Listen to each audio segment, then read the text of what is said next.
6 p.m. Pakistan Standard Time. Assalamu alaikum.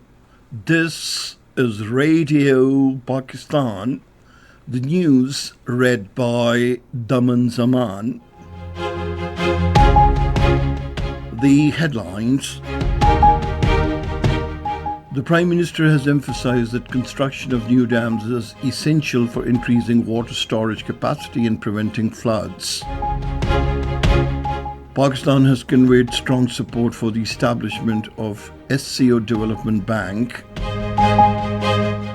The Asian Development Bank has approved $800 million for Pakistan under the Resource Mobilization Reform Program. The Director General ISPR says agents of Fitna al-Hindustan are the enemies of development of Balochistan. The annual Hajj rituals will begin tomorrow with the arrival of tens of thousands of pilgrims at Mina. 40 more Palestinians have been martyred in the latest Israeli attacks on Gaza. And now the news in detail. Prime Minister Shahbaz Sharif has directed that projects like the Amir Pasha Dam should be completed on priority basis to establish an effective system for abundant water storage and energy production in the country. He was chairing a meeting in Islamabad today regarding the Amir Pasha Dam and other water reservoirs. He instructed that all the obstacles in the way of construction of the Amir Pasha Dam must be addressed immediately to ensure its early completion. The Prime Minister emphasized that the construction of new dams is essential for increasing water storage capacity, ensuring sufficient water supply for agriculture, and preventing floods. Pakistan has conveyed strong support for the establishment of Shanghai Cooperation Organization Development Bank.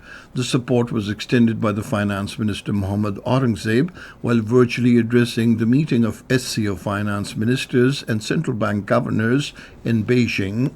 The Finance Minister said SCO Development Bank will provide vital funding for infrastructure development projects to enhance regional connectivity and economic integration.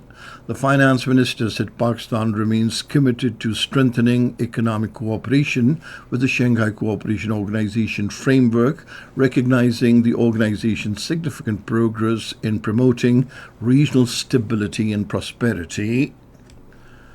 The Asian Development Bank has approved $800 million financing package for Pakistan under the Resource Mobilization Reform Program.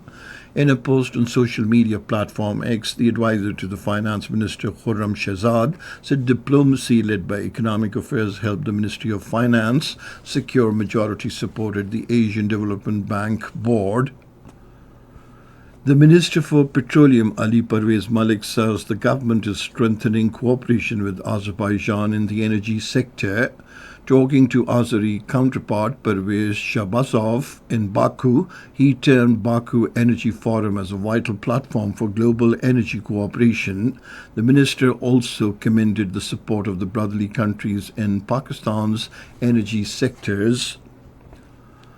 The Interior Minister Mohsin Naqvi visited the headquarters of the National Cyber Crimes Investigation Agency in Islamabad today and inaugurated its new helpline centre.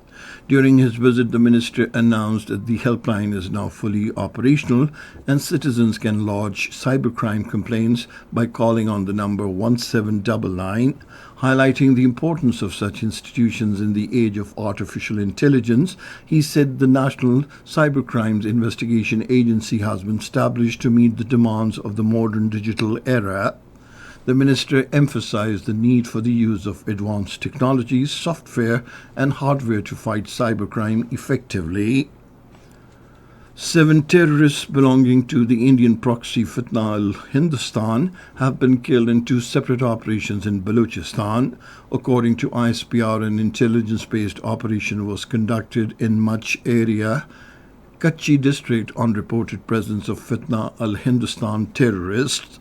During the conduct of the operation, the troops effectively engaged the Fitna al-Hindustan terrorists' location, and after an intense exchange of fire, 5 Indian-sponsored terrorists were killed. In another intelligence-based operation conducted in Margand area of Kalat district, A Fitna al-Hindustan terrorist hideout was busted and two Fitna al-Hindustan terrorists were successfully neutralized. The President Asif Ali Zardari and the Prime Minister Mohammad Shahbaz Sharif have commended the security forces on the successful operation against Fitna al-Hindustan in Mach and Murgand, Balochistan. In a statement, the President said India is spreading terrorism in Pakistan through its proxies. He said our resolve to eliminate terrorist elements and defend the country will remain unwavering. In his statement, the Prime Minister said the war against terrorism will continue until the complete eradication of the scourge from the country. The Director General Inter-Services Public Relations, Lieutenant General Ahmed Sharif Chaudhry, has said Kashmir is part of Pakistan and will remain so. Talking to teachers in Hilal Talks 2025 program, he said there should not be any doubt about it.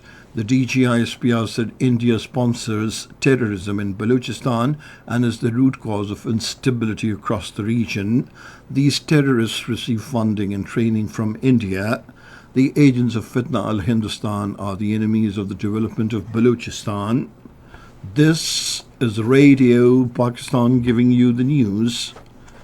The annual Hajj rituals will begin in Makkah Mukarramah tomorrow with the arrival of tens of thousands of pilgrims at Mina.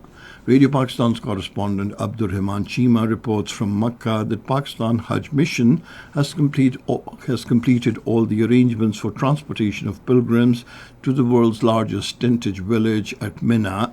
The intending pilgrims will start arriving in Mina from tonight. The pilgrims will reach Mina via 932 buses before Zohar prayers tomorrow. 72% of the Pakistani pilgrims will go to Arafat by train, while the rest will embark on their sacred journey by buses. Pilgrims will remain at Mina until Fajr next morning, the 9th of Zilhajj. Then the Hujjaj will proceed to the valley of Arafat to perform Waquf Arafah, the main Hajj ritual, and offer Zohar and Asr prayers there. Meanwhile, Pakistan Hajj Mission has urged the pilgrims to follow their scheduled departure time to avoid the risk of overcrowding and hot weather conditions. In a sweeping crackdown in the Indian illegally occupied Jammu and Kashmir, the Indian police booked at least 5 Kashmiri youth under the Draconian Public Safety Act in Srinagar today. According to Kashmir Media Service, the youth were arrested from Srinagar and shifted to jails in Katwa, Udhampur and Kot Balwal in Jammu region. Meanwhile, the All Parties Hurriyat Conference, in a statement in Srinagar, has condemned the actions, calling them part of a deliberate policy to punish Kashmiris for their political aspirations. Residents in Hindwara area of Kupwara district held a protest against the continued denial of basic amenities by the Delhi-imposed administration in the occupied territory. At least 40 Palestinians have been martyred and 208 injured in the latest Israeli attacks on Gaza. 27 Palestinians were martyred and dozens injured in an Israeli attack on people waiting for aid in southern Gaza's Rafah governorate at an aid distribution site run by the Gaza Humanitarian Foundation. Meanwhile, the United Nations Human Rights Office says the impediment of access to food and relief for civilians in Gaza may constitute a war crime. Russia and Ukraine have agreed to a new prisoners swap and the return of thousands of dead soldiers during direct talks in Istanbul. The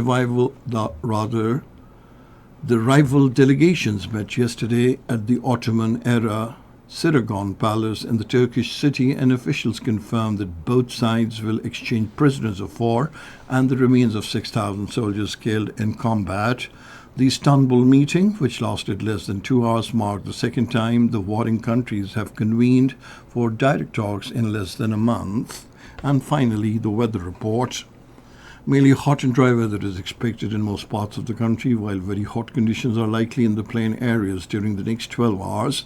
However, partly cloudy weather with rain, wind and thunderstorm is likely at isolated places in Islamabad, Upper Punjab, Upper Khyber Pakhtunkhwa, Gilgit-Baltistan and Kashmir. And that is the end of this news bulletin. For more news and analyses, log on to our website, radio.gov.bk, and you can also watch the live video streaming of our bulletins on the link facebook.com/Radio Pakistan News Official.